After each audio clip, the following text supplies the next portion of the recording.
getting a COVID-19 vaccine. He's recovering at home tonight and sharing his story with 8 News reporter Talia Cunningham, who's in studio with a vaccine alert. Talia? Hey, Juan, good evening. Well, Richard Terrell got the one-dose Johnson & Johnson vaccine earlier on this month. Now, he suffered a severe rash that spread over his entire body and turned his skin red. As doctors tell me, a reaction of this magnitude is extremely rare. We do want to warn you at home that some of these images may be considered graphic. These photos snapped of Richard Terrell's severe reaction to what doctors believe is the COVID-19 vaccine. Yeah, my skin peeled off.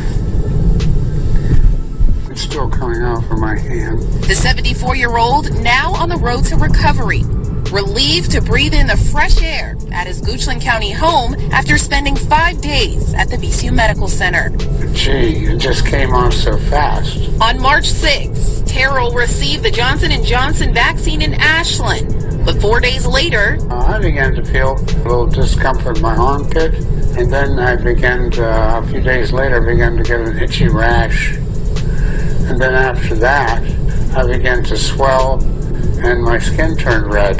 This red rash quickly spreading, covering Terrell's entire body, his legs and hands almost unrecognizable from swelling and discoloration. It was stinging and itching. Skin is the largest organ in the body, and when it gets inflamed like he was, they can lose a lot of fluids, lose a lot of Dermatology hospitalist Ethanu Newton is one of Terrell's doctors. She says his drug reaction could have been life-threatening if untreated.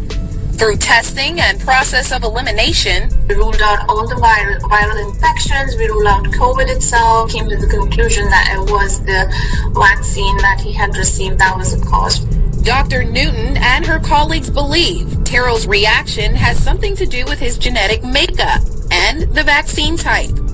Regardless, the doctor tells us this type of reaction is extremely rare. If you look at the risk of adverse reactions from the vaccine, it has been really, really low. Tonight, Terrell I would hesitate to get it. and Dr. Newton are encouraging folks to get vaccinated and monitor their response.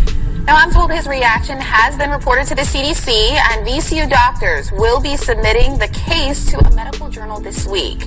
Terrell tells me he's still very weak, and it will take some time for him to fully recover, but he's still thankful he was vaccinated. That's why I'm not getting the vaccine. It's a lot of stuff they don't tell you, like you getting the vaccine, right? That they barely had any time to test. They just rushed out. I mean, anything could go wrong, but you could die from getting that. I'm not going to put myself at risk or my family at risk. I mean, makes no sense to me.